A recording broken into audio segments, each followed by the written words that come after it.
صباح الفل عليكم. عاملين ايه؟ ان شاء الله تكونوا بخير. روتين بقى من الصبح بدري زي ما انتم شايفين كده. يومنا بادئ من بدري جدا جدا جدا، من الساعة 9 الصبح نازلين عشان طبعا مراجعات الامتحانات، وجوري كان عندها مراجعة ساينس، كنا رايحين المراجعة الصبح كده بدري. فطبعا اخدت المج بتاعي، عملت النسكافيه بتاعي، ما عرفتش اشربه في البيت فنزلت اشربه بما اني بقى هستناها لحد ما نروح. بس فقلت ابدا معاكم اليوم بقى من الصبح كده. قبل بقى ما نبدا بقى وندخل في الشغل الجامد، عايزه لايك حلو منكم، كومنت كمان، عشان انتوا بتنسوا اللايك، ففضلا وليس امرا تعملوا لي لايك.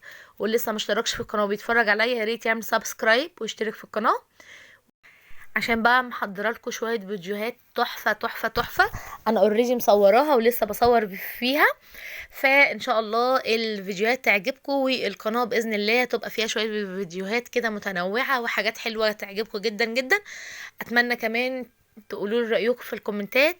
و حبيت بقى اصب عليكم كده بالجو والمنظر الحلو ده. اليوم كان تحفه بصراحه، والجو كان حلو جدا جدا جدا. قعدنا بقى وخلصنا السيشن بتاعنا وروحنا على البيت زي ما انتم شايفين كده. طبعا هي قلت لها بقى ادخلي نامي لك شويه، وانا قلت اما ايه، اعملي بقى كوبايه شاي بلبن كده بقى ايه، عشان ابدا امخمخ انا هعمل ايه في اليوم ده. انا مش يعني النهارده بصراحه اليوم ما كانش مضغوط قوي، البيت كان الحمد لله متروق من قبلها بيوم. لما ببقى عارفه ان انا نازله تاني يوم رايحه في اي حته، ببقى مروقه البيت وعامله حسابي ان انا آه، اجي تاني يوم تبقى الدنيا رايقه. فعملت كوبايه شاي بلبن كده بعملها معاكم، وهعمل كام حاجه كده في المطبخ كنت مجهزاها، وان شاء الله باذن الله يعني ايه تابعوا معايا اليوم كده هيعجبكم باذن الله. الجو اللي احنا فيه ده مش عايز غير كوبايه شاي بلبن وبطانيه، وتقعدي بقى تحت البطانيه كده تتدفي شويه. بص بقى، انا كنت مطلعه قبل ما امشي البانيه ده. طلعته كنت سايباه يفك. طلعت كمان ليمونه من اللي انا مفرزاه في الفريزر. الليمون دلوقتي ب50 وب60 جنيه. انا كنت جايبه الليمون ده كان ب6 ونص يا بنات والله، وكان ب6 جنيه كمان. بحطه زي ما هو كده في الفريزر.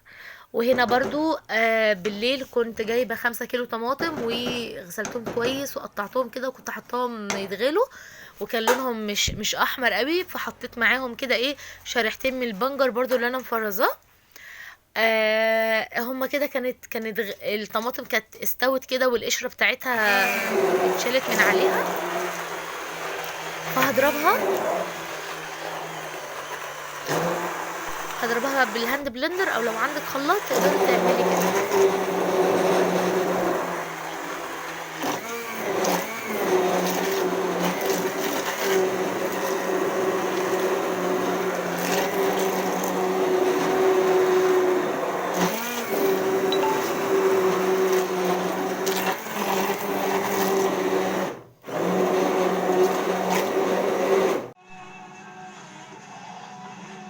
ايه يا حبيبتي؟ الحمد لله. الرومة نايمة؟ يا حبيبتي، ألف سلام عليك. الله يسلمك يا حبيبي. يلا. اخدت بقى ايه استراحة محارب، وبعدين دلوقتي بقى قمت. دول 2 كيلو لبن، حطيتهم لبن حليب من عند لبان. غليتهم كويس جدا، وبعد ما غلي اللبن سبته يهدى شوية. وبعدين انا هعمل رز بلبن. لكل كيلو لبن انا بحط له مج واحد من الرز، زي اللي هو مج الشاي العادي ده. يعني لو هعمل كيلو واحد لبن هعمل مج واحد من الرز. انا هعمل 2 كيلو لبن، فهعمل مجين من الرز. والحلة اللي قدامكم دي انا برضو كنت غالية فيها لبن. يعني اخدته كنت مطلعه كيلو بس بعد ما غليته حسيت ان هو قليل فطلعت كيلو تاني.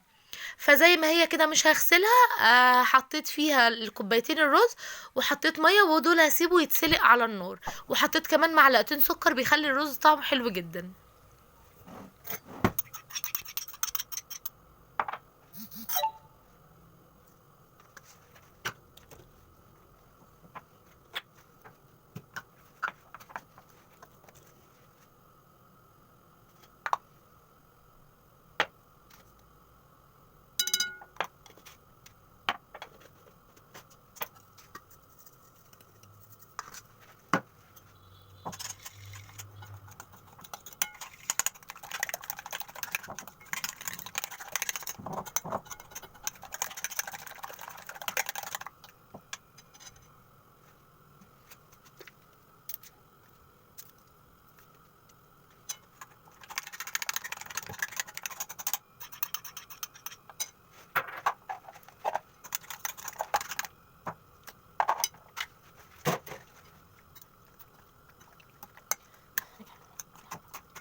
هنا بقى هجيب اللبن بتاعي وهحطه على النار، وهقوم بقى ايه، هبدأ ان انا كنت سلقت خلاص الرز اللي انا وريتهولكوا. هاخد الرز انزله على اللبن كده.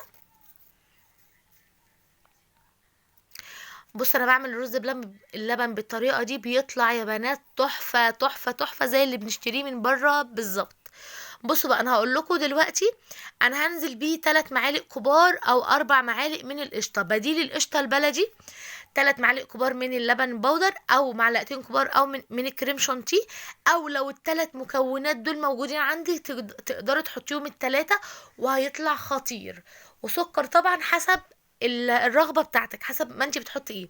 يبقى انا حطيت 2 كيلو لبن، حطيت عليهم كوبايتين من الرز المسلوق، يعني كوبايتين رز وبعدين سلقتهم، وكمان نزلت عليهم بربع كوبايه من القشطه او 3 4 معالق من قشطه اللبن كده، وسكر، وكمان هنزل عليهم بكيسين من الفانيليا. بس انا مش عارفه بقى يعني الفانيليا هتيجي ولا انا صورتها وما اخدتش بالي. بس دلوقتي نزلت كمان بمعلقتين، انا مش بحب احط له نشا كتير، وهتشوفوا القوام بتاعه عامل ازاي. معلقتين من النشا عليهم معلقتين من الميه، لا الفانيليا اهو. هنزل بكيسين من فانيليا دريم، احلى من فانيليا كوكس يا بنات بمراحل. يبقى انا كده نزلت اهو بكيسين من الفانيليا. خلاص انا بحط الفانيليا قبل ما اطفي على الرز بلبن علشان ريحتها ما تطرش منه. بصوا بقى القوام بتاعه مش بيبقى بقى متماسك كده، يعني مش بخلي النشا يخليه متماسك، لا خالص. انا هما معلقتين 2 بس من النشا بحيث ان هو يربطهولي ربطة بسيطة جدا. هو ده القوام اللي انا عايزاه. بص القوام بتاعه عامل ازاي يا بنات، ده بقى لما يقعد كده وتسيبيه يهدى خالص بيبقى عامل زي الكريمي كده وزي اللي بنجيبه من بره واحلى كمان والله.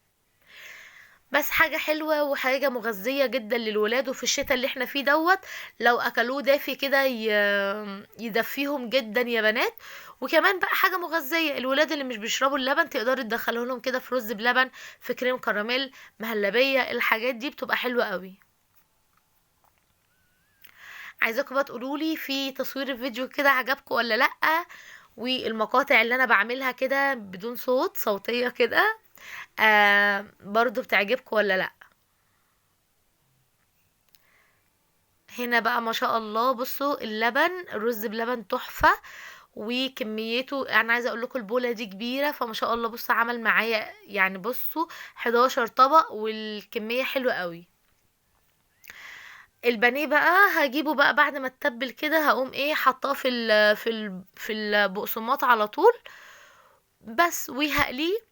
انا بقى هنا بصراحه الكاميرا عندي كانت فصلت او الموبايل فصل، فما جبتلكوش بقى البانيه بعد ما قليته. كان تحفه يا بنات وعايزه اقول لكم جربوه بالطريقه دي تعجبكم جدا جدا. التتبيله دي حلوه قوي، انا كاتبه لكم المقادير على المقطع بتاع تتبيله البانيه. بهارات سهله وهتعجبكم جدا بالطريقه دي. بطلعه بقى اوريدي واخد البيض وكل حاجه، بحطه كده في البقسماط وبعدين بقليه. بس بيبقى خطير بصراحة، احلى بقى من اللي فيها توم وبصل وكده، بتبقى متفلة كده، ده احلى. جبت بقى الطماطم بتاعتي اهو كده. جينا اخر النهار بقى بعد ما اتغدوا وقعدنا ذاكرنا شوية وكده، جبت الطماطم يا بنات في اليوم في الوقت اللي انا بسجل لكم فيه كده الطماطم غليت، كانت رخصت الفترة اللي فاتت قوي، رجعت غليت. فاللي يلاقي طماطم يقدر ان هو يفرزها يعمل كده. انا بعد ما ضربتها بالهاند بلندر عفوا بصفيها كده بمصفى وبس، بحطها بقى في اكياس في الفريزر، بتنفعني جدا جدا. والطماطم دي من ضمن تفريزات رمضان، انا اوريدي اصلا مفرزه شويه، انا عاملاها على قد الطبيخ، فالكيس ما هوش كبير، عامله الكيس كده هوريهولكم مثلا في 3 4 مغارف كده من الصلصه، بيبقى حلو قوي زي ما انتم شايفين كده.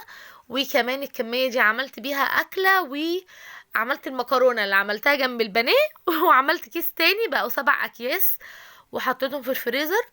ان شاء الله يكون الفيديو عجبكم باذن الله، اتمنى ان انتم ما تنسونوش في اللايك، واشوفكم في فيديو جديد ان شاء الله. واللي عايز اي حاجه في الفيديوهات الفتره اللي جايه يكتب لي وانا هعملها لكم. انا عامله لكم ان شاء الله باذن الله باذن الله في ميزانيه هعملها، ودي هتبقى يعني لاول مره على القناه. وفي فيديوهات بقى مشتريات، لا لا، في حاجات حلوه قوي الفتره اللي جايه تعجبكم. فاشوفكم في فيديو جديد، وباي باي.